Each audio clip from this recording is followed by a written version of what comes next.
The Old Courthouse is a historic centerpiece of the iconic St. Louis landscape, and now it's undergoing a major renovation for only the second time since the building was completed in 1862. It's a huge undertaking.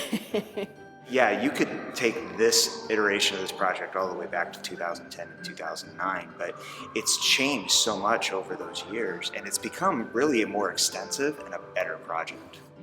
Construction is underway for the 2-year project and is the last major part of other recent downtown renovations around the Arch and other historic sites. Most of the renovations will be updating the HVAC system and making the building more accessible to visitors. These window air conditioner units just don't do it when you're trying to cover a building this scope.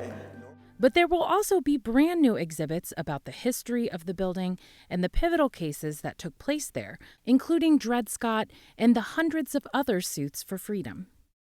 What I love about the planning for these new exhibits is rather than look at it through the actual court cases as they progressed from here in St. Louis to the United States Supreme Court, it's really looking at it through their eyes. One of the things you won't see here, because it's no longer here, are the collection and archives. Right. So the entire collection and archives of the park were housed in this building.